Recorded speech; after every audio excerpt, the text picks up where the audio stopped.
అందరికీ నమస్కారం.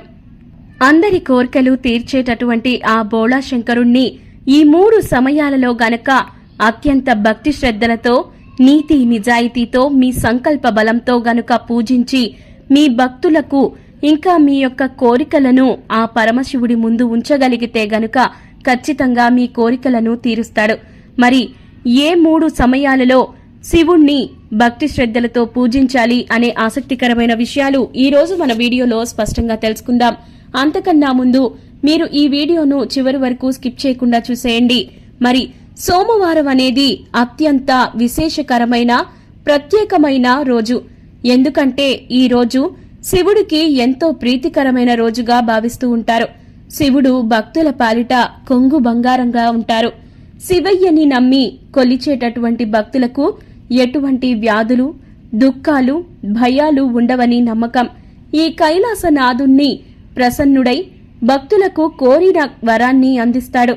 శివుణ్ణి పూజించటం వల్ల దుఃఖాలు తొలగిపోయి సకల సుఖాలు లభిస్తాయి. సోమవారం రోజు శివుని ఆరాధనకు అంకితం చేయబడిన రోజు. ఈ రోజున ఏ శివలింగాన్నైతే ఈ విధంగా పూజిస్తారో అక్కడ ఖచ్చితంగా ఆ పరమశివుడు కొలువై ఉంటాడు. శివుడు ఎక్కడ ఉంటే అక్కడ ఐశ్వర్యం ఉంటుంది. పరమశివుని పూజించే ప్రతి భక్తుని జీవితంలో ఎప్పుడూ కూడా దేనికి లోటుండదు. శివుడు తన భక్తుల ప్రతి కోరికను తీరుస్తాడు. జీవితంలో ఎంత పెద్ద సవాలు అయినా సరే ఎదురైనా శివుణ్ణి ఆరాధించిన వ్యక్తి ఖచ్చితంగా విజయాలను సాధించి తీరుతాడు. శివుడు తన భక్తులకు అన్నింటా విజయాన్ని చేకూరుస్తాడు. శివుడు మంగళకారుడు. అందుకే ప్రతి వ్యక్తి ఆధ్యాత్మిక సాధన అదృష్టాన్ని, ఆరోగ్యాన్ని అందిస్తుంది. శివ సాధకునికి ఏ విధమైనటువంటి రోగాలు, దుఃఖాలు కలగవు. ముఖ్యంగా ఒక స్త్రీ సంతానం కోసం లేదా వారసుడి కోసం శివుణ్ణి ఆరాధిస్తే శివుడు ఖచ్చితంగా సంతానాన్ని ప్రసాదిస్తాడని నమ్మకం. శివుడు శక్తి స్వరూపుడు కనుక ఆయన్ని ఆరాధించడం ద్వారా ధైర్యం, బలం, శక్తి లభిస్తుంది. శివభక్తుని శరీరం ఎప్పుడూ ఆరోగ్యంగా, కాంతివంతంగా ఉంటుంది. పరమశివుడిని ఎవరైతే నిష్కల్మషంగా అలాంటి హృదయంతో పూజిస్తారో అటువంటి భక్తులకు ఆనందాన్ని, అదృష్టాన్ని ప్రసాదిస్తాడు. ముఖ్యంగా పెళ్లి కాని అమ్మాయి ప్రతి సోమవారం శివుణ్ణి ఆరాధిస్తే ఆమె కోరుకున్న జీవిత భాగస్వామిని పొందుతారని నమ్మకం. పరమశివుడి పూజించేవారికి ఎటువంటి శత్రు భయం ఉండదు.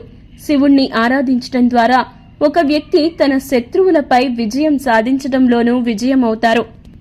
ముఖ్యంగా పరమశివుణ్ణి ఖచ్చితంగా సోమవారం పూట ఆరాధన చేయడం వల్ల అన్ని రకాల భోగభాగ్యాలను ఇస్తూ చివరికి మోక్షాన్ని కూడా ప్రసాదిస్తుంది. అటువంటి శివుడు ఎంతో ప్రత్యేకంగా ఉంటాడు. కాబట్టి అలాంటి శివుణ్ణి మనం కొన్ని రకాల ప్రత్యేకమైన నియమాలతో పూజిస్తే చాలా శుభం కలుగుతుంది. ఎందుకంటే లయకారుణ్ణే శివుణ్ణే మహాదేవుడు అంటారు. భక్తులు కోరిన కోర్కెలు తీర్చే బోళాశంకరుడు.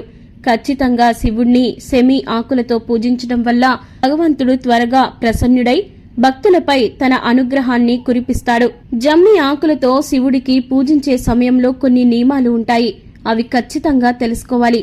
అవేంటంటే తెల్లవారుజామున నిద్రలేచి స్నానం చేసిన తరువాత ముందుగా శివాలయానికి వెళ్లి ఉత్తరం లేదా తూర్పు దిశలో శివలింగం దగ్గర కూర్చోవాలి. దీని తరువాత ఓం నమః శివాయ అనే మంత్రాన్ని జపిస్తూ శివలింగానికి నీటితో అభిషేకం చేయండి.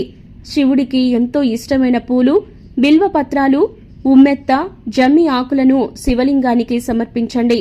అంతేకాకుండా తప్పనిసరిగా తెల్లని వస్త్రాలు, జంధ్యం, అక్షతలు, జనపనారను కూడా సమర్పించాలి.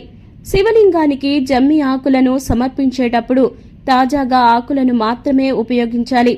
ఎప్పటికప్పుడు కోసిన ఆకులతో మాత్రమే పూజను చేయాలి. అప్పుడు మాత్రమే ఆ శివుడి అనుగ్రహం కలుగుతుంది. దీంతో పాటుగా శివపురాణం ప్రకారం శివుని పూజలో జమ్మి ఆకులను చేర్చడం ద్వారా శివుడు ఎంతగానో సంతోషిస్తాడు. భక్తుల కోరికలన్నింటినీ నెరవేరుస్తాడు. శివలింగానికి సెమి ఆకులను సమర్పించడం ద్వారా కోరుకున్న కోరికలు నెరవేరుతాయి.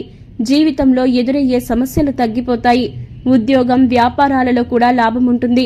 శివుడికి అంకితం చేయబడినటువంటి ఈ సోమవారం రోజున పరమశివుణ్ణి భక్తితో పూజిస్తే ఎప్పుడూ కూడా శివుడు మీతో పాటే ఉంటాడు. మీ జీవితం ఎప్పుడూ సంతోషంగానే ఉంటుంది.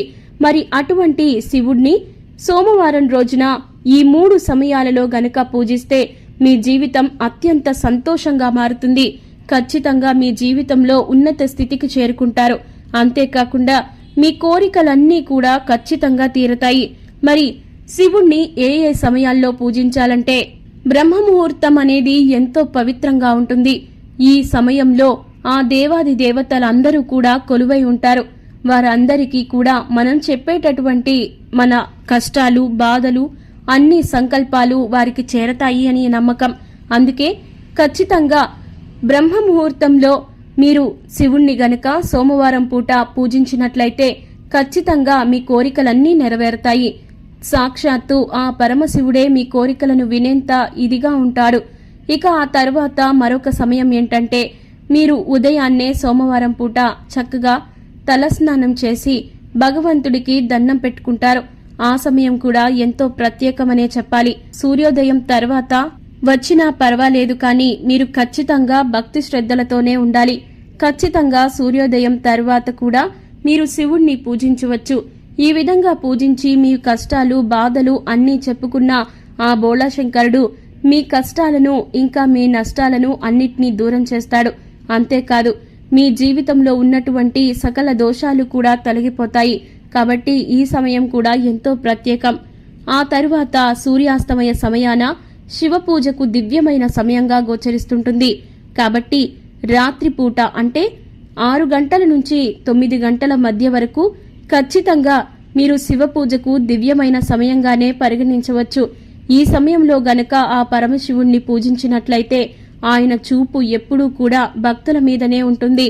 ఆయన మనం కోరిన కోరికలన్నీ నెరవేర్చడం జరుగుతుంది.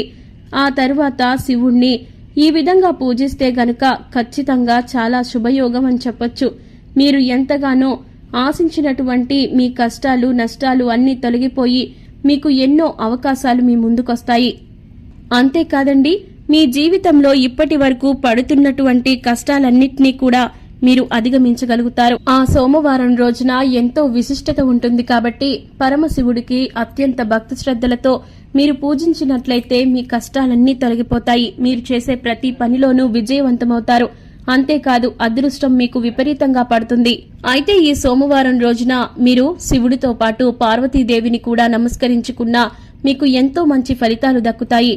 అంతేకాకుండా విఘ్నేశ్వరుని కూడా నమస్కారం చేసుకుంటే మీకు విశేషమైన ఫలితాలు దక్కుతాయి. కాబట్టి ఈ సోమవారం రోజున ఎవరూ కూడా మర్చిపోకుండా ప్రతి ఒక్కరూ కూడా ఎంతో భక్తి శ్రద్ధలతో ఆ భగవంతుణ్ణి, శివుణ్ణి పూజించండి. ఈ 3 సమయాలలో పూజించగలిగితే మీకు జీవితంలో ఎన్నో సుఖ సౌఖ్యాలు కలుగుతాయి.